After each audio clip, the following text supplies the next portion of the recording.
السلام علیکم ورحمۃ اللہ وبرکاتہ۔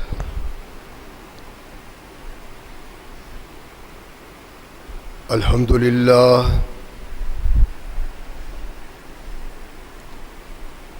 للہ نحمده ونستعینه ونستغفره ونؤمن به ونتوکل علیہ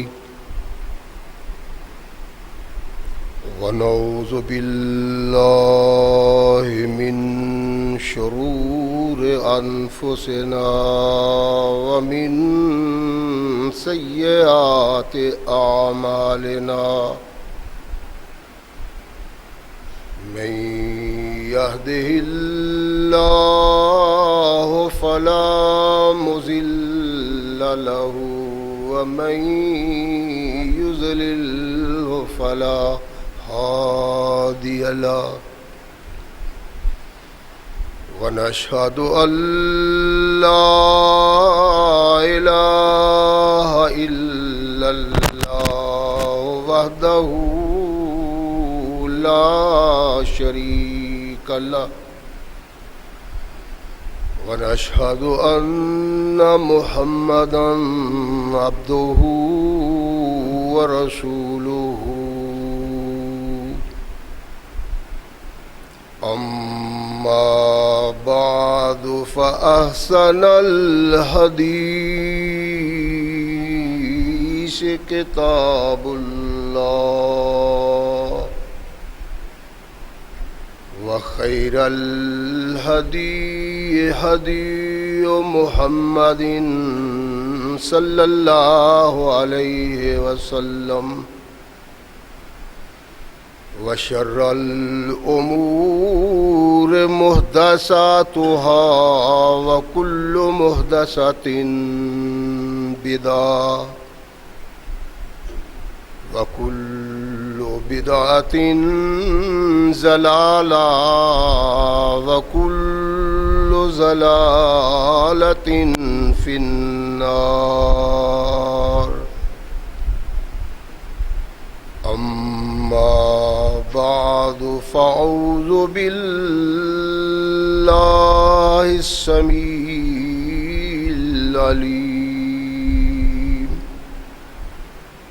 من الشيطان الرجيم من همزه ونفخه ونفسه بسم الله الرحمن الرحيم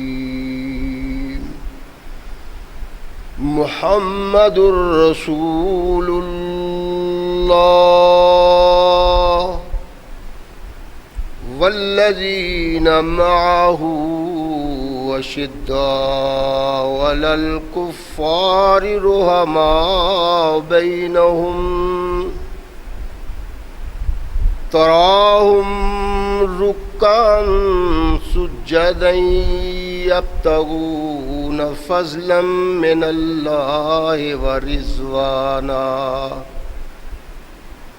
سيماهم في وجوههم من أثر السجود ذلك مثلهم في التوراة ومثلهم في الإنجيل صدق اللہ مولانا العظیم وصدق رسولہ النبی الکریم۔ ہر قسم کی حمد و ثنا، تعریفات و توصیفات اس خالق و مالک کے لیے ہیں جس نے اس ساری کائنات کو تخلیق دیا اور اس کی حسن و آبادی کے لیے حضرت انسان کو تخلیق فرمایا۔ کروڑوں درود و سلام اس ہستی اقدس و مقدس پہ کہ جس کا نام نامی اسم گرامی ہے محمد۔ لاکھوں رحمتیں ان نفوس قدسیہ پہ کہ جنہوں نے سرور کائنات علیہ الصلاۃ والسلام سے اس ضابطۂ حیات کو وصول کیا اور اس کو ہم تک پہنچانے کے لیے اپنا تن من دھن قربان کر دیا۔ اللہ کی یہ بہت بڑی کرم نوازی ہے کہ اس نے اس ضابطۂ حیات کو ہم تک پہنچانے کے لیے ایسے مضبوط ذرائع اور اسباب پیدا کیے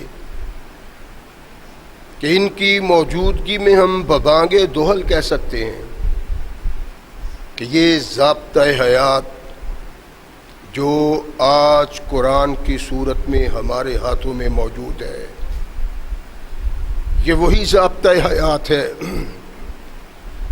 جو آج سے کم و بیش 1450 سال پہلے نبی کائنات رسول ثقلین حضرت محمد رسول اللہ صلی اللہ علیہ وآلہ وسلم پہ انسانوں کی رشد و ہدایت کے لیے نازل ہوا۔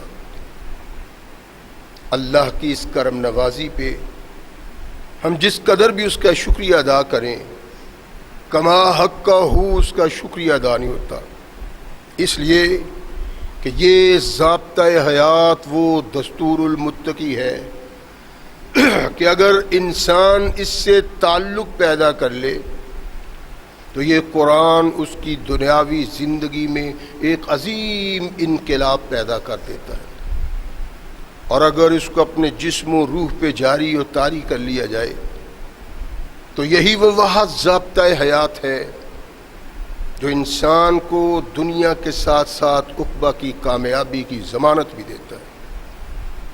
مگر صدحیف ایسے ضابطۂ حیات کی موجودگی کے باوجود آج ہم تختہ عرش پہ اتنی بد نصیبی کی زندگی بسر کر رہے ہیں کہ کوئی قوم اتنی بد نصیب نظر نہیں آتی۔ اس کا سبب کیا ہے؟ ہمارا اللہ کے قرآن سے اعراض، نبی رحمت محمد رسول اللہ صلی اللہ علیہ وسلم کی سنت کو پس پشت ڈالنا۔ جب تک انسان ان دونوں سے وابستہ رہا، کامیابیاں اور کامرانیاں اس کے قدم چومتی رہیں، اور جب اس سے دوری اختیار کر لی، اللہ کی رحمت نے بھی ان سے منہ موڑ لیا۔ اس کا نتیجہ یہ نکلا کہ قرآن کا حامل رحمت کائنات محمد رسول اللہ صلی اللہ علیہ وسلم سے تعلق وابستہ کرنے والا اس سبب ذلت و نکبت کا شکار بنا۔ اور آج بھی ہم اگر انسانیت کے لیے چشم عبرت بنے ہوئے ہیں تو اس کا سبب بھی قرآن سے دوری اور محمد رسول اللہ صلی اللہ علیہ وسلم سے دوری۔ خالق کائنات انسان کو اپنی طرف راغب کرنا چاہتے ہیں، اور ان کو بتلایا کہ اگر تم اللہ کی رضا چاہتے ہو، اگر تم اللہ کی خوشنودی چاہتے ہو کہ تم دنیا میں عزت و وقار کی زندگی بسر کرو، تو اس کے لیے ضروری ہے تم اللہ کے احکامات کی طرف نگاہ ڈالو اور محمد رسول اللہ صلی اللہ علیہ وسلم کی سنت کی طرف۔ ان دونوں کے علاوہ اگر کسی طرف راغب کیا ہے اللہ نے اور محمد رسول اللہ نے تو وہ ثقلین کے تاجدار محمد رسول اللہ صلی اللہ علیہ وسلم کے صحابہ کی ذات ہے۔ اللہ نے انسانوں کو مخاطب کیا تو ان سے مطالبہ کیا کہ آمنو کما آمن الناس، ایمان وہ جو محمد کے صحابہ کا ایمان ہے، اور ارشاد فرمایا قیامت تک آنے والے لوگ اگر ایمان کا اظہار کرنا چاہتے ہیں تو ویسے کریں جیسے محمد رسول اللہ کے صحابہ. اللہ نے اس مقام پہ رحمت کائنات محمد رسول اللہ صلی اللہ علیہ وسلم کے صحابہ کی پہچان کروائی ہے کہ محمد رسول اللہ والذین معہ اشداء علی الکفار رحماء بینہم، کہ تم اگر نگاہ اٹھا کے دیکھو گے، تمہاری نگاہ صحابہ پہ پڑے گی تو تمہیں اس بات کا احساس ہوگا کہ ان کے دلوں میں ایک دوسرے سے بڑی محبت اور بہت پیار ہے. مومن اور مسلمان سے محبت اور پیار اچھلتا ہے ان کے ہاں جتنا وہ ایمان لانے والے کے لیے نرم، شفیق، محبت کرنے والے ہیں، اتنا ہی وہ کافروں کے لیے سخت دل ہیں. رحمت کائنات محمد رسول اللہ صلی اللہ علیہ وسلم کے صحابہ کی یہ تعریف اللہ قرآن میں کرتا ہے کہ ان کی پہچان یہ ہے. اس کا مطلب یہ ہوا کہ اگر ان لوگوں کے کردار سے یہی کچھ نظر آتا ہے جو اللہ کہہ رہے ہیں تو پھر تو رحمت کائنات محمد رسول اللہ صلی اللہ علیہ وسلم کے وہ محبوب ساتھی ہیں جن کے لیے اللہ نے جنت کو وقف کر رکھا ہے. اگر ایسا نہیں تو پہچاننے میں وہ نہیں آتے کہ یہ رحمت کائنات محمد رسول اللہ صلی اللہ علیہ وسلم کے صحابہ ہیں. ان صحابہ کا ذکر کیا اللہ نے اور رحمت کائنات محمد رسول اللہ بھی کرتے ہیں. تمام صحابہ جو نبی کائنات محمد رسول اللہ صلی اللہ علیہ وسلم کے دستے حق پرست پہ اللہ کی توحید کی بیعت کرتے ہیں، وہ ہمارے لیے قابل ستائش ہیں.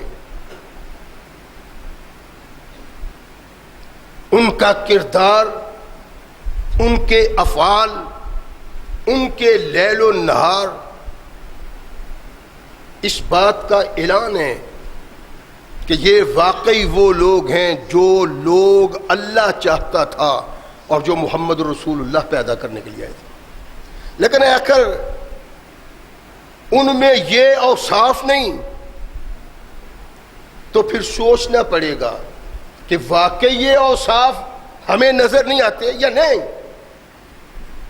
اگر نہیں تو وہ اس میزان پہ پورا نہیں اترتے جو خالق کائنات نے قرآن میں بیان کیا ہے. تمام صحابہ میں رحمت کائنات محمد رسول اللہ صلی اللہ علیہ وسلم کے کچھ مخصوص صحابہ بھی ہیں جن کو انتہائی قرب حاصل ہے، جو نبی رحمت محمد رسول اللہ صلی اللہ علیہ وسلم کے انتہائی قریب ہیں، اور ان کا کردار، ان کے لیل و نہار، ان کے افکار محمد رسول اللہ صلی اللہ علیہ وسلم جیسے ہیں.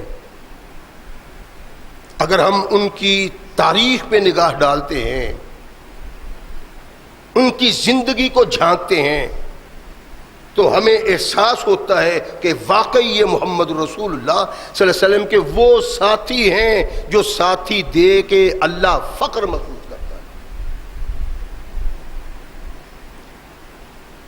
کون سے محمد رسول اللہ کے مقرب ساتھی ہیں جن کو ہر موقع پہ رحمت کائنات محمد رسول اللہ صلی اللہ علیہ وسلم نے پیش رکھا ہے. سیدنا انس رضی اللہ تعالیٰ عنہ ارشاد فرماتے ہیں کہ اللہ کے نبی کے پاس ہم بیٹھے ہوئے اور یہ جو میں روایت بیان کر رہا ہوں وہ کشف الغمہ کی ہے، ایک بہت بڑے شیعہ مجتہد کی کتاب ہے، وہ لکھنے پہ مجبور ہے اس لیے کہ حق وہ جو اپنا آپ منوا لیتا ہے، کوئی کتنا بھی باغی ہو، کتنا بھی سرکش ہو، وہ حق کے سامنے اپنے سر کو جھکانے پہ مجبور ہے۔ یہ بھی ایک واقعہ ہے جو اہل سنت تو بیان کرتے ہی ہیں، شیعہ بھی یہ کرنے پہ مجبور ہیں، جس سے احساس ہوتا ہے کہ محمد الرسول اللہ کے مقرب صحابہ، ان کا کردار ایسا تھا، ان کے لیل و نہار ایسے تھے کہ رحمت کائنات ان کو خود سے دور نہیں کرنا چاہتے، ہر موقع پہ، ہر وقت پہ احساس دلایا قوم کو کہ یہ میرے محبوب ہیں، یہ میرے مقرب ہیں۔ اس روایت سے احساس اجاگر ہوتا ہے اور کھل کے سامنے آتا ہے کہ واقعی کائنات کے آقا محمد رسول اللہ صلی اللہ علیہ وسلم کے یہ مخصوص صحابہ اس مقام پہ ہیں کہ ہر انسان کلمہ پڑھنے والا ان کے سامنے سر تسلیم خم کرے۔ سیدنا انس کہتے ہیں کہ اللہ کے نبی علیہ الصلوۃ والسلام پہ وحی کی کیفیت طاری ہوئی۔ کشف الغمہ میں علی بن عیسیٰ لکھتا ہے کہ جب اللہ کے نبی علیہ الصلوۃ والسلام سے یہ کیفیت دور ہوئی تو انس کو مخاطب کیا، انس تجھے پتہ ہے کہ عرش کے مالک نے جبریل کی معرفت مجھے کیا پیغام دیا ہے؟ کہتا ہے اللہ کے نبی اللہ و رسولہ عالم،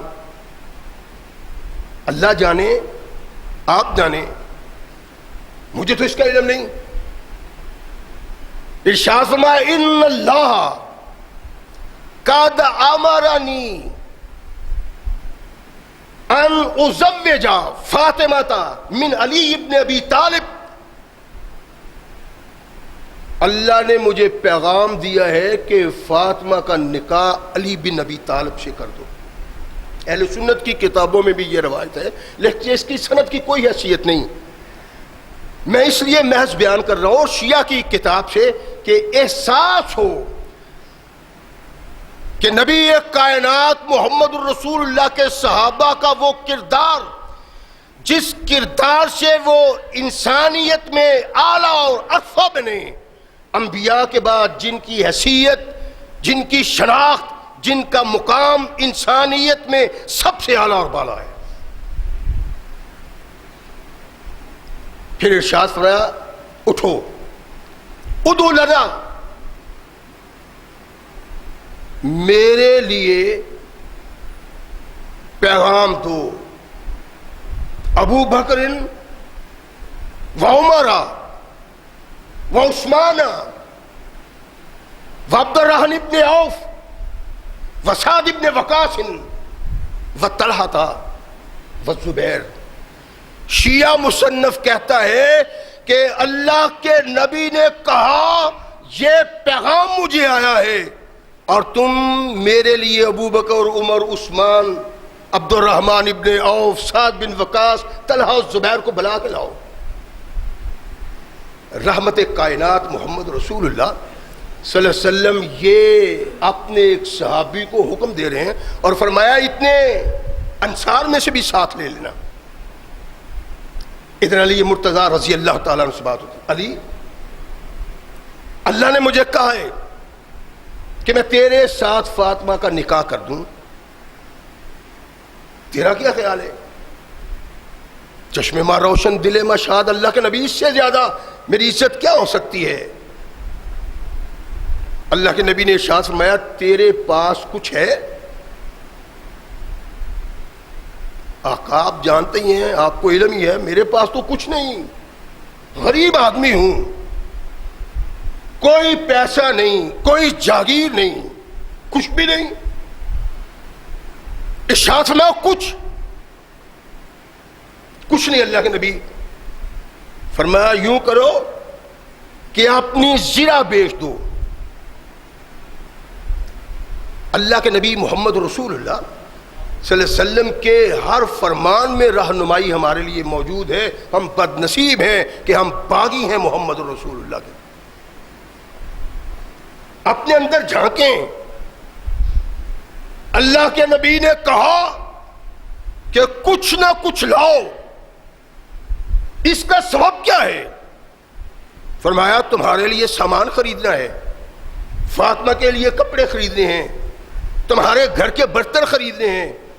یہ جو سب کچھ تیرے نکاح پہ تمہارے گھر میں استعمال ہونے والا ہے وہ تیری ذمہ داری ہے. کچھ نہیں تو لڑائی میں اپنے دفاع کے لیے تیرے پاس اسلحہ ہے زرہ کی صورت میں، وہ بھیج دو. یہ تو وہی سوچ جس کی ہم بغاوت کرتے ہیں. ہمارا دل چاہتا ہے کہ اپنے بیٹے کی شادی کریں، کسی بچی کو اپنے گھر اپنی بیٹی بنا کے لائیں تو ساری مال جائیداد ان کا اینٹ لیں. سب کچھ بچی والوں کی ذمہ دار. اس کے ہاتھ تو ٹوٹے نہیں ہوئے، اس کے پاؤں تو ٹوٹے نہیں ہوئے، یہ کماتا نہیں تو شادی کی کیا ضرورت ہے؟ سارا سامان لڑکے کے گھر والوں پہ ہے، لڑکی پہ کچھ نہیں. یہی رحمت کائنات محمد رسول اللہ صلی اللہ علیہ وسلم کی سنت ہے اور یہی پیغام ہے اس روایت میں. لاؤ. اب زنا کا کیا بنے گا؟ کتنے کی بک جائے گی؟ 100 150 200. لیکن جاؤ. علی المرتضیٰ کہتے ہیں کہ میں گیا،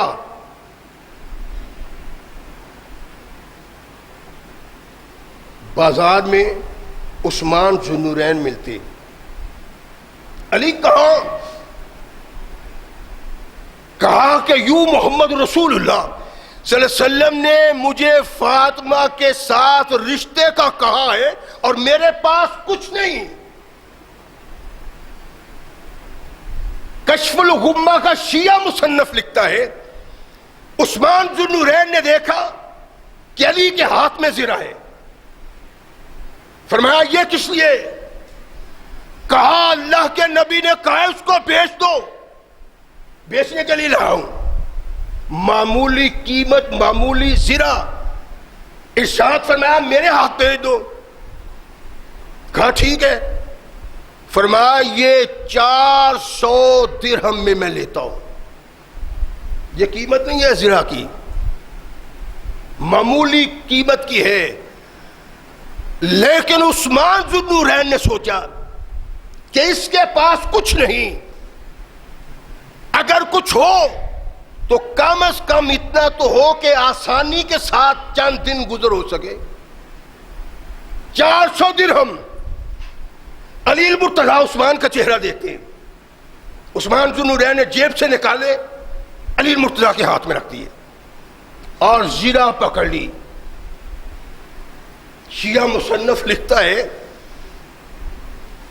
کہ علی رضی اللہ تعالیٰ عنہ زرہ عثمان کو دیتے ہیں، پیسے خود پکڑتے ہیں. واپسی روانہ ہونے کو ہے.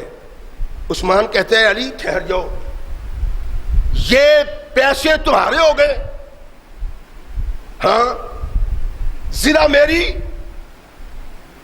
ہاں. ارشاد فرما فَإِنَّ الدِّرْهَ هَدْيَةً مِنِّي إِلَيْكَ. علی پیسے لے جاؤ، یہ زرہ بھی میں تمہیں ہدیہ کے طور دیتا ہوں، تحفہ کے طور دیتا ہوں. علی زرہ بھی لے آئے، پیسے بھی لے آئے. کائنات کے آقا محمد رسول اللہ صلی اللہ علیہ وسلم کے سامنے آ کے رکھ دیے. رحمت کائنات نے اتنے پیسے دیکھے، زرہ بھی دیکھی. ارشاد فرمایا علی معاملہ کیا ہے؟ عرض کی اللہ کے نبی جب میں یہاں سے نکل کے گیا نا عثمان ملے. عثمان نے 400 درہم میں یہ زرہ خریدی اللہ کے نبی، اور زرہ بھی مجھے واپس کر دی کہ علی یہ زیرہ بھی میری طرف سے تحفہ قبول کر لو۔ علی المرتضیٰ کہتے ہیں رحمت کائنات محمد رسول اللہ صلی اللہ علیہ وسلم نے ہاتھ اٹھائے اور عثمان ذو النورین کے لیے دعا کرنا شروع کر دی۔ اور ہم تو بد نصیب ہیں کہ ہم میں کچھ لوگ اللہ کے نبی کے صحابہ میں اختلاف، انتشار، دشمنی، دوری بتلاتے ہیں، لیکن قرآن کہتا ہے ہم نے جو تمہیں دیے ہیں ان کے دل میں آپس میں محبت کے دیپ جلتے ہیں، پیار اور محبت کی انتہا ہے۔ دشمنوں کے لیے سخت ہے لیکن مومن کے لیے ان کے دل میں دشمنی نہیں ہے، بغض نہیں ہے، حسد انات نہیں ہے۔ اللہ کے نبی محمد رسول اللہ صلی اللہ علیہ وسلم نے دعائے خیر کی، علی المرتضیٰ کہتے ہیں تعالہ بالخیر۔ اللہ کے نبی نے عثمان ذو النورین کے لیے دعائیں شروع کر دی کہ اللہ عثمان پہ اپنی رحمت نازل کر۔ کیوں؟ اس لیے کہ اس کے دل میں مومنوں کے لیے، مسلمانوں کے لیے محبت اور پیار ہے، اور خاص ان لوگوں کے ساتھ جو محمد رسول اللہ سے وابستہ ہیں۔ اللہ کے نبی علیہ الصلوۃ والسلام کے پاس دوسرے صحابہ آئے۔ اللہ کے نبی نے ارشاد فرمایا کہ جانتے ہو میں نے تمہیں کیوں بلایا ہے؟ یہ کشف الغمہ کی روایت ہے، شیعہ کی۔ اللہ کے نبی اپنی بیٹی کا نکاح کرنا چاہتے ہیں تو کن لوگوں کو آواز دی، کنہیں بلایا؟ کیا اللہ کے نبی کے گھر والے نہ تھے؟ اللہ کے نبی صلی اللہ علیہ وسلم کے رشتہ دار صحابہ نہ تھے؟ پیغام کن کو گیا؟ بلایا کس کو نبی رحمت محمد رسول اللہ نے؟ ان لوگوں کو جن کے متعلق کہا میرے صحابہ میں بعض میرے اخص لوگ ہیں جن لوگوں کے دل میں ان کے متعلق بغض ہوگا، اللہ تعالیٰ ان لوگوں سے ناراض ہے۔ ادعوا لی ابا بکر وعمر وعثمان وعبد الرحمن بن عوف وسعد بن وقاص وطلحہ وزبیر، فرمایا ان کو بنا کے لاؤ۔ ان کے بنایا، ارشاد فرمایا تم جانتے ہو تمہارے بلانے کا سبب کیا ہے؟ اللہ کے نبی نہیں، ارشاد فرمایا کشف الغمہ کا مصنف لکھتا ہے شیعہ کہ اللہ کے نبی نے کہا ان اللہ تعالی امرنی ان ازوج فاطمہ من علی ابن ابی طالب، اللہ نے مجھے کہا ہے کہ فاطمہ کا نکاح علی سے کر دو۔ انی اشہدکم انی زوجت فاطمہ من علی، تم گواہ رہو کہ میں نے فاطمہ کا نکاح علی سے کر دیا ہے۔ ان لوگوں کو بلانے کا ایک مقصد تھا، اور بھی صحابہ مل سکتے تھے، عزیز و اقارب، رشتہ دار، قریشی، ہاشمی، لیکن رحمت کائنات محمد رسول اللہ نے ان صحابہ کو کیوں آواز دی ہے؟ اس کا سبب یہ ہے یہ اسلام میں ایک بنیادی کردار ہیں، اور تخت عرش سے باطل کو مٹانے کے لیے ان کی تلوار نے وہ کردار ادا کیا ہے جو کوئی کردار ادا نہیں کر سکا، تاکہ احساس دلایا جائے کافر، یہودی، آتش پرست تمہیں سازشوں سے یہ کہنا چاہیں گے کہ یہ محمد کے ساتھی صحیح محمد کے ساتھی نہیں تھے۔ تمہیں بتلاؤں یہ اتنے صادق ہیں، اتنے اشرف ہیں، اتنے محمد کے مقبول ہیں کہ اپنی محبوب بیٹی کے لیے گواہوں کی ضرورت ہے تو ابو بکر کو بلایا، عمر کو، عثمان کو بلایا، اور اس نکاح میں بنیادی کردار عثمان ذو النورین نے ادا کیا۔ 400 درہم کی وہ زرہ خریدی ہے جس کی حیثیت ہی کوئی نہیں، جس کی قیمت ہی کوئی نہیں۔ سبب کیا تھا؟ محمد رسول اللہ والذین معہ اشداء علی الکفار رحماء بینہم، آپس میں ان کی اتنی محبت تھی کہ وہ ایک دوسرے کے خلاف مال و دولت کی قربانی تو اپنی جگہ اپنی جان کی قربانی بھی دینے کو تیار۔ جو عثمان ذو النورین علی المرتضیٰ سے یوں محبت کیوں کرتے ہیں؟ عثمان رحمت کائنات محمد رسول اللہ صلی اللہ علیہ وسلم کا وہ محبوب ہے جس کے لیے اس انداز سے اور اس قدر اللہ کے نبی محمد رسول اللہ نے خوشخبریاں جنت کی دی ہیں، کسی دوسرے کے لیے وہ نہیں۔ شرف و فضل کے لحاظ سے اپنا اپنا مقام ہے صحابی کا، کہیں کوئی نمبر لے جاتا ہے، کہیں کوئی نمبر لے جاتا ہے، کہیں کسی کے سر پہ تاج رکھتی ہے محمد رسول اللہ، کہیں کسی کے سر پہ، لیکن اپنی اپنی حیثیت میں جو کردار تمام صحابہ نے ادا کیا ہے وہ کردار صحابہ ہی کا انہی کے لائق تھا اور وہی کر سکتے تھے۔ ہم تو آج سوچ بھی نہیں سکتے۔ رحمت کائنات محمد رسول اللہ صلی اللہ علیہ وسلم کو اس سے بڑا پیار ہے، بڑی محبت ہے، محبت عقیدت سے، شفقت اس کی وجاہت کے سبب، لاڈ اس کے کردار کے سبب۔ کردار کا حامل عثمان وہ ہے کہ جس کو تمام صحابہ صدیق و فاروق کے بعد محمد کی امت میں افضل قرار دیتے۔ آج بھی ابن سبا کی اولاد موجود ہے جو رحمت کائنات محمد رسول اللہ صلی اللہ علیہ وسلم کے صحابہ میں نفاق بتلاتی ہے۔ میں شیعہ کی بات نہیں کرتا، جب سے شروع کیا یہ معاملہ صحابہ کا میں عرض کرتا چلا آ رہا ہوں، شیعہ میرے مخاطب ہی نہیں ہیں۔ میرے مخاطب تو وہ بد کردار مسلمان سنی حدیث کہلانے والے ہیں جنہوں نے اپنے ضمیر کو ایران کے ہاتھوں بیچا ہوا ہے، اس ملک میں تباہی اور بربادی لانا چاہتے ہیں، دنگا اور فساد پیدا کرنا چاہتے ہیں۔ ان کا مقصود یہ ہے صحابہ کو داغدار کیا جائے تاکہ کسی دوسرے کو ان پہ اعتراض کرنے کے لیے ایک راستہ مل جائے، جس کی حیثیت کوئی نہیں۔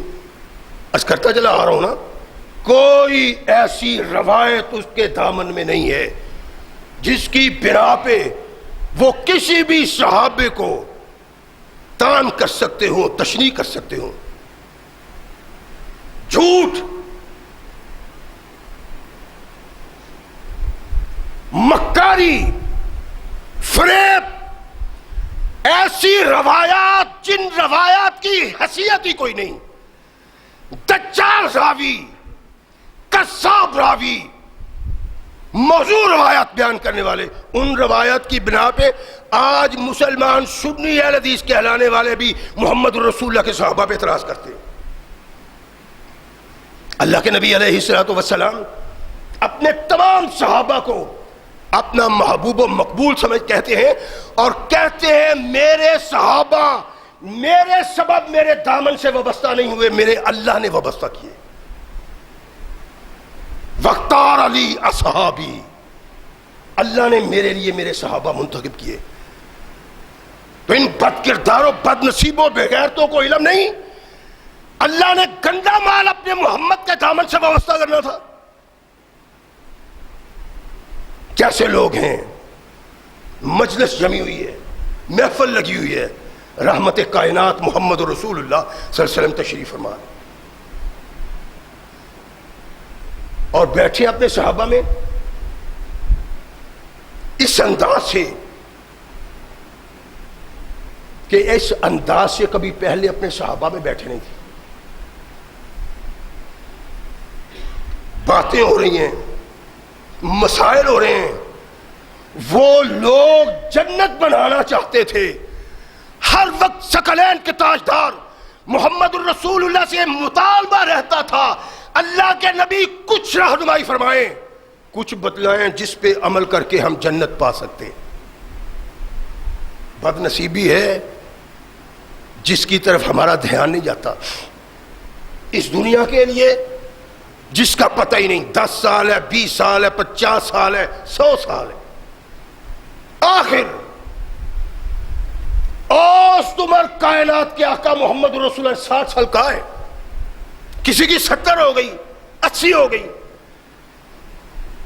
اور یہ دنیاوی عمر زندگی جس کو ختم ہونا ہے، جس کو زوال آنا ہے، اس کے لیے دن رات ہم لگے رہتے ہیں، لیکن جو زندگی کبھی ختم نہیں ہونی، کبھی ہم نے ان کے متعلق سوچا نہیں۔ سوچو، اللہ کے نبی کے صحابہ جب اللہ کے نبی کے پاس بیٹھتے ہیں تو سوال و جواب کی محفل وہ ہوتی ہے جس سے مقصود اللہ کی رضا پانا اور جنت کا راستہ اختیار کرنا ہے۔ بات ہو رہی ہے، اللہ کے نبی بے تکلف بیٹھے ہوئے، رحمت کائنات محمد رسول اللہ صلی اللہ علیہ وسلم صحابہ کے سوالات کے جواب بھی دیتے ہیں۔ صحابہ پوچھ رہے ہیں، اللہ کے نبی بتلا رہے ہیں، بے تکلف لیٹے ہوئے۔ اچانک عثمان بن نورین آتے، رحمت کائنات محمد رسول اللہ صلی اللہ علیہ وسلم نے اپنے کپڑے کو اپنی پنڈلی کے اوپر ڈال لیا، صحابہ میں بیٹھے ہوئے ہیں۔ علی المرتضیٰ کی روایت ہے، تاریخ جرجان میں علی المرتضیٰ کہتے ہیں، یہ وہ روایت نہیں ہے جو مسلم بخاری میں سیدہ عائشہ صدیقہ رضی اللہ تعالیٰ عنہ سے، نہیں، علی المرتضیٰ سے۔ ایک وہ بھی روایت تھی جو اپنے باپ کو دیکھا، فاروق کو دیکھا، اللہ کے نبی میں حرکت پیدا نہ ہوئی۔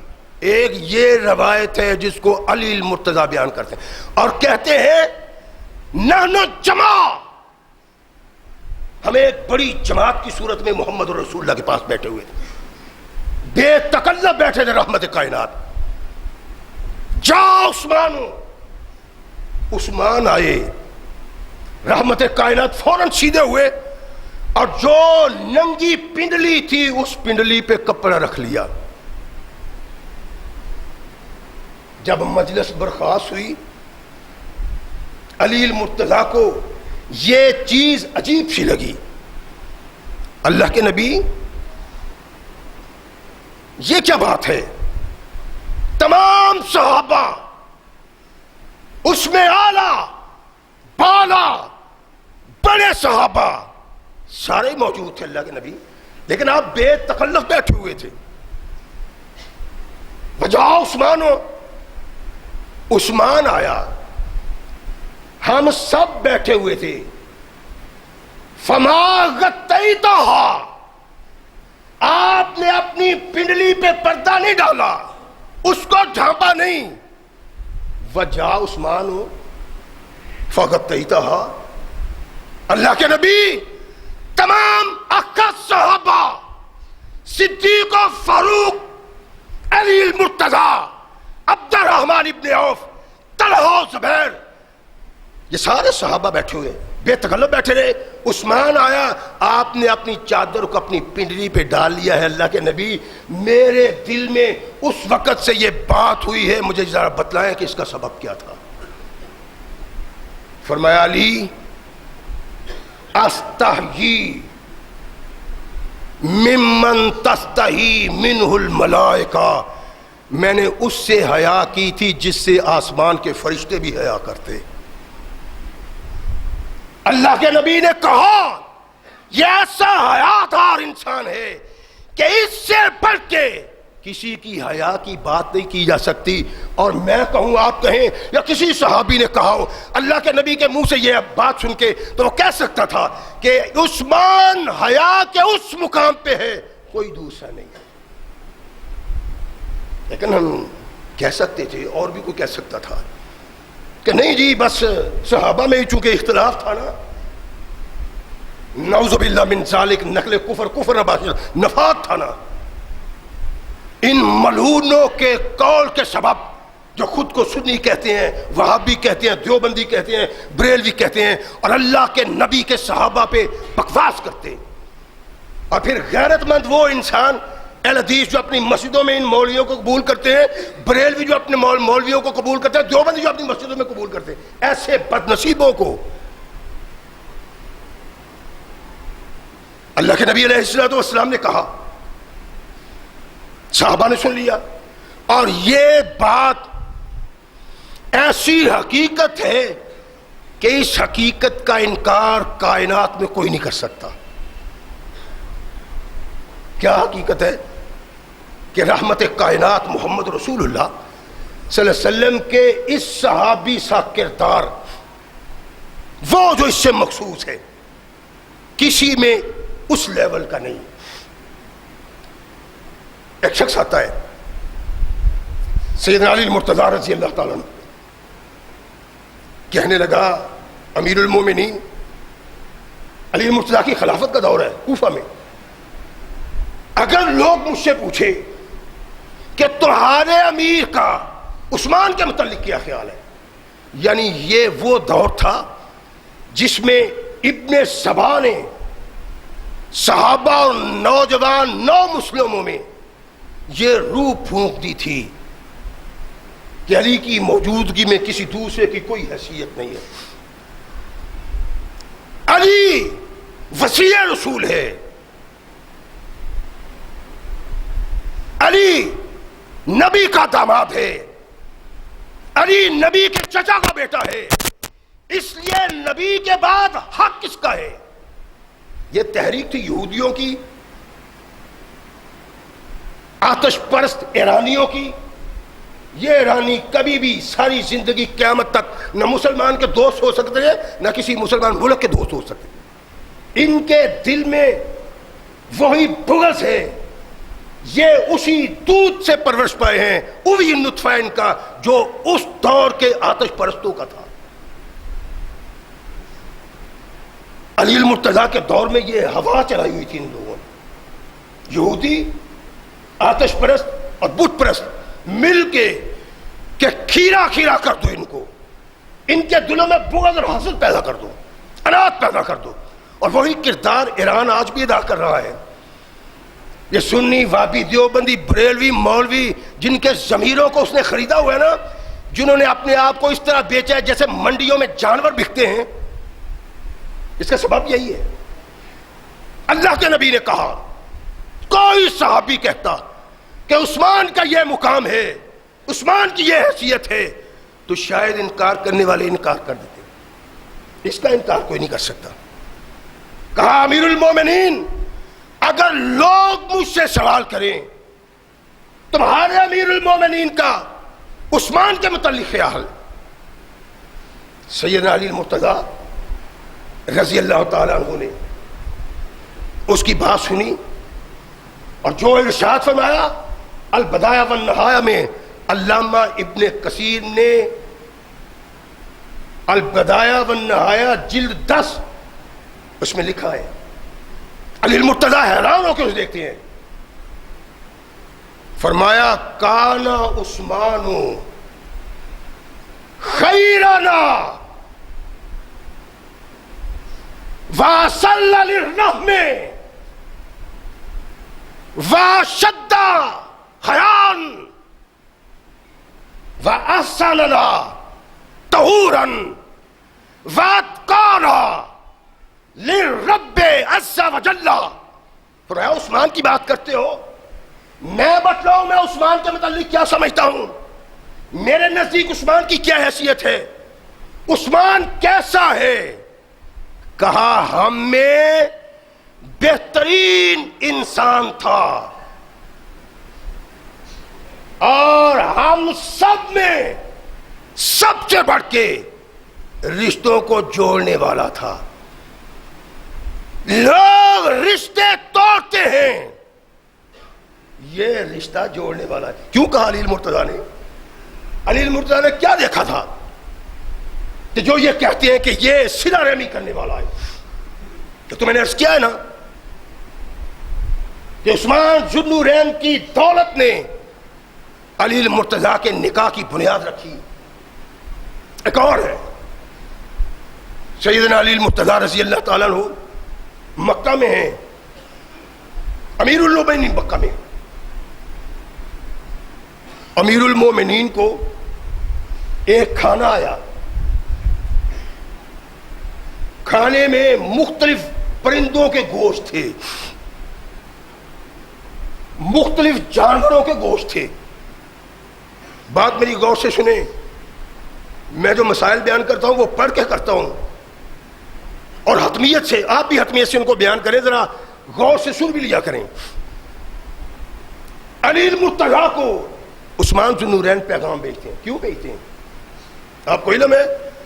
اور رحمت کائنات محمد رسول اللہ صلی اللہ علیہ وسلم جب کوئی اچھا کھانا آتا تو اس کھانے میں علی اور فاطمہ کو ضرور شریک کیا کرتے. عثمان کے پاس کھانا آیا، علم تھا کہ علی بھی مکہ میں موجود ہے. ایک پیغمبر کو بھیجا کہ جاؤ علی کو کہو عثمان کے ہاں کھانا تیار ہے، وہ چاہتے ہیں کہ آپ بھی میرے ساتھ آ کے کھائیں. پیغمبر وہاں پہنچا، کہتے ہیں میں دیکھتا ہوں کہ علی المرتضیٰ اپنے اونٹ کے لیے پتے جھاڑ رہے ہیں، پتے جھاڑ کے ہاتھ صاف کر رہے ہیں. تو میں نے دیکھا کہ احرام بندھا ہوا ہے. میں نے عرض کی کہ امیر المومنین عثمان ذو النورین آپ کو یاد کرتے ہیں. کیوں؟ کہا کچھ پرندوں کا گوشت ہے جو کھانا امیر المومنین کے پاس ہے، وہ چاہتے ہیں آپ بھی آئیں. ارشاد فرمایا دیکھتے نہیں ہو میں نے احرام باندھا ہوا ہے اور شکار کا گوشت احرام والے پہ حرام ہوتا ہے. آتے منہ ہو، پیغام دو میرا، قومن حلالا فإنا محرم، یہ ان کو کھلائیں جنہوں نے احرام نہیں باندھا، علی نے تو احرام باندھا ہوا ہے. کہا کہ وہ انتہائی رشتوں کو جوڑنے والا اور رحم کرنے والا تھا، اپنے تعلق داروں کے ساتھ، اپنے قریبیوں کے ساتھ، قریبیوں کے ساتھ بھی، دور والوں کے ساتھ بھی. اس کا تو کام ساری زندگی رہا یہ ہے. وَأَشَدَّ حَيَاءً، ہم سب سے بڑھ کے حیا میں اللہ کے نزدیک، وَأَحْسَنَنَا طَهُورًا، الفاظ علی المرتضیٰ کی ہے، ہم سب سے زیادہ حیادار، ہم سب سے زیادہ پاکیزہ رہنے والا، اتقانا للرب، ہم سب سے زیادہ اللہ سے ڈرنے والا عثمان ہے. عثمان کے متعلق مجھے پوچھتے ہو، بتلاؤ لوگوں کو میرا عثمان کے متعلق کیا خیال ہے. عثمان وہ شخص ہے جس نے وہ کمال حاصل کیے کہ بہت سارے خیر کے کاموں میں تمام صحابہ سے آگے بڑھ گیا. اللہ یعصبہ اللہ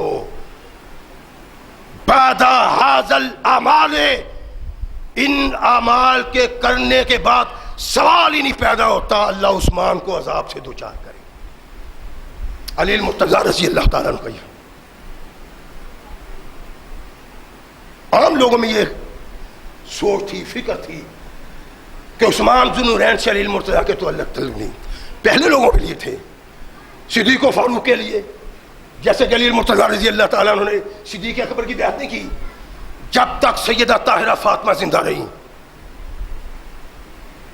سیدنا فاروق اعظم سے کوئی تعلق، ایسے با کمال نہیں تھے. اور عثمان سے بھی لوگ یہی سمجھتے تھے. علی المرتضیٰ نے جس انداز سے عثمان ذو النورین کی تعریف اور توصیف کی ہے کوئی دوسرا صحابی کم ہی کر سکا ہے. نزار بن صبرہ کہتے ہیں کہ ہم بیٹھے ہوئے ہیں، علی المرتضیٰ سے کہا، عام بات جو تھی لوگ کرتے تھے، جن کے ساتھ یہ لوگ بیٹھتے اٹھتے تھے، اور مقصود تھا ہمارا دل صاف ہو جائے، دماغ صاف ہو جائے، پتہ چل جائے، ببانگے دوہل بات کر سکیں. سرکار عثمان کے متعلق تو ہماری کوئی رہنمائی کریں. جو نہیں کہا کہ لوگ کہتے ہیں آپ عثمان کے دشمن ہیں، آپ فاروق کے دشمن ہیں، صدیق، نہیں نہیں نہیں. کہا ہمیں بتلائیے عثمان کے متعلق وہ کیسا تھا، ہم نے نہیں دیکھا، ہم نے اس کو نہیں پایا، اس کا کردار نہیں جانا، چاہتے ہیں کہ اس کے کردار کو ہمارے سامنے آشکار کریں. ارشاد فرمایا عثمان، فرمایا یدعا فی الملائکۃ الاعلی ذوالنورین، فرشتوں میں عثمان کو ذوالنورین کہتے ہیں. اس کا سبب کیا ہے؟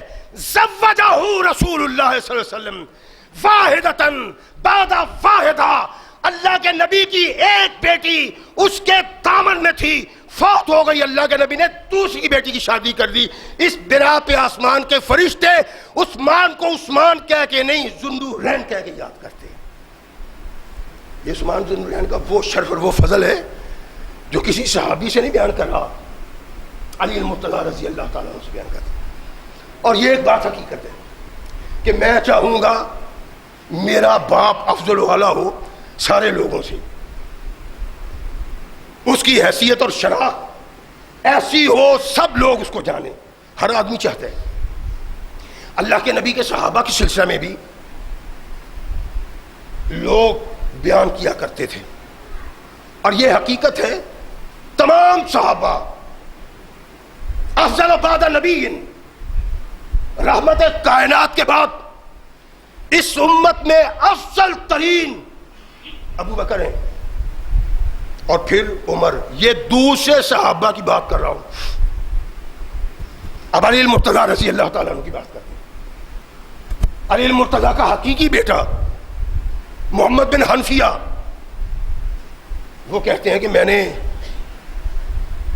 اپنے بابا سے سوال کیا کہ بابا، امت محمد میں صلی اللہ علیہ وسلم سب سے افضل ترین انسان کون ہے؟ علی المرتضیٰ کہتے ہیں کہ اس امت میں محمد رسول اللہ کے بعد سب سے افضل ابو بکر ہیں، پھر عمر. کہتے ہیں پھر میں نے کہا پھر آپ، یعنی انہیں خدشہ ہے کہ کسی اور کا نام نہ لے لیں. سمانتا فرمایا نہیں نہیں، میں تو عام صحابہ میں وہی حیثیت رکھتا ہوں جو تمام صحابہ حیثیت رکھتے ہیں. اور کلیئر کر لے اس کو. عبد خیر کہتا ہے، عبد خیر علی المرتضیٰ کا قریبی صحابی ہے، بڑا قریب رہنے والا، اور ان علی المرتضیٰ کے ساتھیوں میں سے جس طرح محمد رسول اللہ کے ساتھیوں میں ابو بکر صدیق، عمر فاروق، عثمان ذوالنورین، علی المرتضیٰ جیسے لوگ ہیں. یہ عبد خیر علی المرتضیٰ کا اتنا قریبی تھا. کہتا ہے ایک دن وعظ کرتے ہیں، تبلیغ کرتے ہیں. علی المرتضیٰ کا یہ کردار، یہ افعال، یہ گفتار، یہ انداز محض اس سبب تھا کہ ان لوگوں کے دلوں سے کفر کو صاف کیا جائے جو یہ سمجھتے ہیں کہ علی کے دل میں صحابہ کے متعلق بغض اور عناد. اور یہ کردار علی المرتضیٰ نے ہمیشہ ادا کیا ہے اور بار بار. عبد خیر کہتا ہے کہ کوفہ میں خطبہ دے رہے ہیں علی المرتضیٰ رضی اللہ تعالیٰ. ارشاد فرمایا لوگوں، یہ بات اپنی دلوں کی تختیوں پہ لکھ لو کہ اس امت میں رحمت کائنات محمد رسول اللہ صلی اللہ علیہ وسلم سے بڑھ کے کوئی نہیں، اور ان کے بعد ابو بکر ہیں، ابو بکر سے بڑھ کے کوئی نہیں، ان کے بعد عمر ہیں، عمر سے بڑھ کے کوئی نہیں. یہ کیوں کہنا پڑتا تھا بار بار؟ اس لیے کہ دامن علی سے زیادہ تر ایران کے آتش پرستوں کی آلات وابستہ تھی، جو اسلام کے دشمن تھے، جو صحابہ کے دشمن تھے، جو مسلمانوں کے دشمن تھے. اس کوفہ میں کھڑے ہو کہا، اور اگر میں چاہوں تو تیسری شخصیت بھی بتلا سکتا ہوں بتلایا نہیں. اللہ جانے اس کا سبب کیا تھا. حدیث یہی کہتی ہے. کہا بتلا سکتا ہوں. عبد خیر کہتا ہے میرے دل میں یہ چیز بیٹھ گئی کہ آخر سبب کیا ہے. علی المرتضیٰ نے تیسری شخصیت کا نام کیوں نہیں لیا؟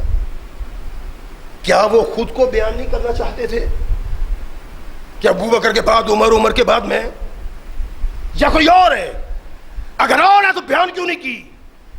عبد خیر علی کا صحابی کہتا ہے کہ میں نے یہ اپنے دل میں محسوس کیا. حسین رضی اللہ تعالیٰ سے ملے کہ حسین آپ نے سنا آپ کے بابا نے خطبہ دیا ہے، تقریر کی ہے. ہاں. کہنے لگے انہوں نے یہ الفاظ بولے قد وقع فی نفسی، میرے دل میں کوئی چیز پیدا ہوئی ہے. آپ کو پتہ؟ کہا ہاں میں نے بھی سنا ہے. اور کہا قد وقع فی نفسی کما وقع فی نفسک، میرے دل میں بھی ایسے ہی آیا تھا. بابا بیان کر دیتے. وہ تیسری شخصیت کیا ہے؟ میں نے بھی اپنے دل میں اس پہ غور کیا. اور عبد خیر تو نے میرے بابا سے نہیں پوچھا، لیکن میں پوچھنے سے نہیں رہا. میں نے کہا بابا آپ نے تیسرے بندے کا اظہار کیوں نہیں کیا؟ من ہوگا وہ شخص کون ہے جو عظمت کے لحاظ سے، عزت کے لحاظ سے، وقار کے لحاظ سے، شان کے لحاظ سے ابو بکر اور فاروق کے بعد ہے، لیکن آپ نے مناسب نہیں سمجھا. من ہوا. فرمایا المذبوح کما تذبح البقرہ، وہ انسان ہے جس کو اس طرح ذبح کر دیا گیا جیسے گائے کو ذبح کی جاتی ہے. یعنی وہ انسان عثمان ذو النورین تھا جس پہ ظلم و بربریت کے پہاڑ توڑ کے یوں ذبح کر دیا گیا کہ جس طرح انسان گائے کو ذبح کرتا ہے.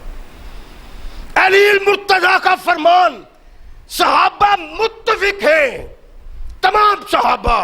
میں یہ بتلانا چاہتا ہوں ان صحابہ سے علی المرتضیٰ باہر نہیں ہے.